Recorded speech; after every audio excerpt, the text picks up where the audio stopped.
Okay, the first story I'm going to tell is mostly little episodes from my childhood. I have pleasant memories from childhood because I think I had a good childhood. Okay, we lived on a farm and I had 8 siblings, and so there was a lot of activity, both play and work. In the summer, we set up what we call playhouses.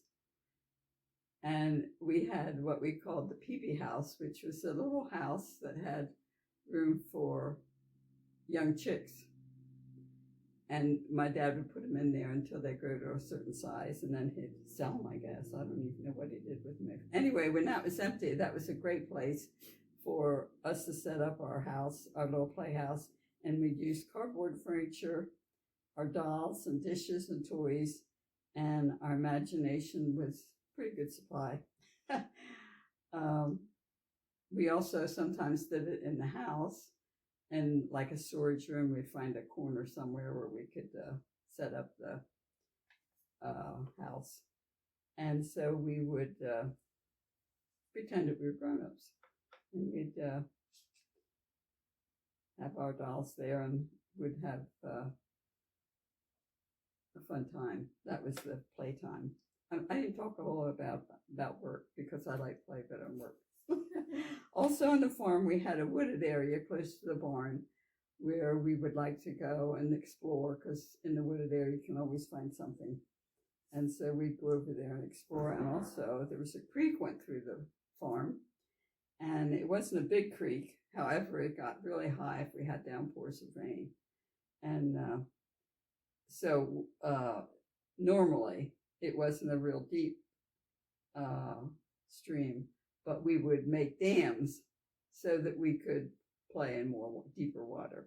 But I think, as I think back, that we probably spent more time making the dam than we did playing in the muddy water, because I remember we'd make them with stone and mud, and then they'd break through, and then we'd patch them up, and that was all fun. And my dad went away more than my mom, and so he did a lot of the grocery shopping.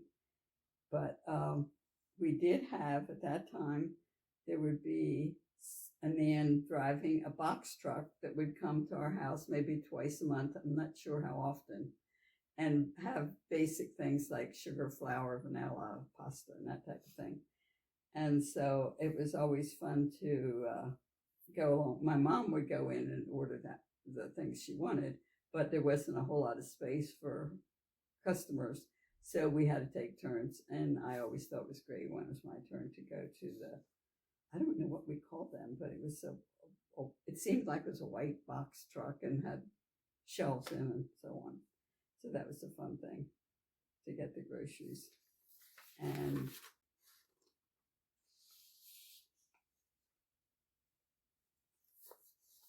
this is a little weird, but I had 8 siblings, and I had cousins and friends from church and school, but I still had 2 imaginary friends. Nobody else could see them but me. And I would get teased if my siblings found me somewhere by myself. I would be by myself, and I would be talking to them audibly. And so they'd find me here saying I'm talking to myself. But it was fun. I don't know what age I was. I don't remember. Preschool, I'm sure. I hope so. High school would have been a little scary if I'd done it then. No. So anyway, I don't know what we talked about or what we did or anything, but it's made me a little different than my siblings. But there were 2 girls, and they had names. The one was Susie, and don't ask me why, but the other's name was Crespelpin. Don't know how to spell that, but the way it sounds, I guess. And I'm not sure when I stopped doing it. I guess I got into reality somewhere along the way. One more of that kind of story is we didn't have a lot of ice cream, I don't think, but we had a crank ice cream maker. And so that was always a fun time because it took a long time to crank it, but we had a lot of people to help. And of course, we had the cream and the milk right there in the farm. And so that was always special. And I don't know how big the container was. I should ask my siblings if they have a memory of that. But I think it was probably 2 gallon. And we didn't have trouble getting rid of it. So that's my story about some of the stories, at least from childhood. The other one I'm going to talk about my mom, who grew up the west end of New Holland, Pennsylvania. I'll add that since I'm not sure where. On what we called a truck farm, which was her father had another job, but they also had a big garden that they would take food from to the market on Friday, I think, and then they would also bake pies and cakes to take to the market. So when my mom got married to my dad, who lived on the family farm since 1800 something, it's been in the family, and had no electricity. It had no indoor plumbing, and it had no telephone. And some people asked her about that, and she said, I decided I would be happy. And I often think of that. She decided she was going to be happy. And that was the attitude she had. I don't recall her criticizing other people or sharing her unhappiness. I'm sure there were some things with 9 kids that had her upset, but she was a very positive person, and she had a lot of work to do, and we all had our jobs too. One of her biggest surprises and disappointments was that my youngest sister had Down syndrome, and that made my parents really open up their world in the sense that they learned to know other families that had children with limitations, and she couldn't go to at that time, she couldn't go to the regular school. Now they would have to have her in a regular school, but at that time they didn't, and they had a special school in Ephrata that she went to, and later she went to what they called a workshop type thing, where she did simple jobs from businesses, like assembly things. That she was very methodical. My sister was very methodical, and she was taught to do something a certain way. She wanted it done that way, because when we kept her, sometimes she would get in my cupboards, and like the washcloths weren't folded right, so she was very meticulous. I could use her sometimes. Anyway,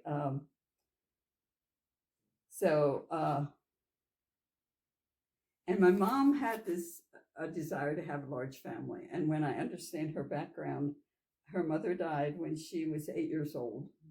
And she had a sister younger than herself who died when the sister was 14 years old. And she had a brother who died when he was 5 years old. So she grew up with one older sister, a stepmother, and a father. And she wanted to have a large family, and she got that wish. There were 9 of us. So one more here. I was a happy kid, I think. At least I look back. But I remember a big embarrassment, and I probably was middle school or high school by the time this happened. But we all had our jobs to do. Mom was very organized. And I know my older sister would say that when there were certain jobs, we knew what the routine was. And there were other times when my mom would say, these are the things we have to do today. Which do you want to do? Which was really very nice. I don't remember that part, but my sister talked about that. So anyway, this was when I, like I said, probably middle school or early high school. So one evening it was my turn to clean up the kitchen table after supper, this was a lot to clean up with this side of the family. But I went to play softball over in the meadow where my other siblings were. So that's where I went. And then later that evening, my aunt and uncle and cousins came, which made the baseball softball game even more fun, except I forgot I hadn't washed the dishes. And so I went to the kitchen, and there was my aunt and my mom cleaning up the mess that I was supposed to clean up. So I was old enough to be embarrassed and left that mess for them to clean up. But the interesting thing about my mom was I don't remember her ever saying anything to me about it. I think she thought maybe she learned her lesson. So that's what I have to say. There's more stories, but that's enough for now.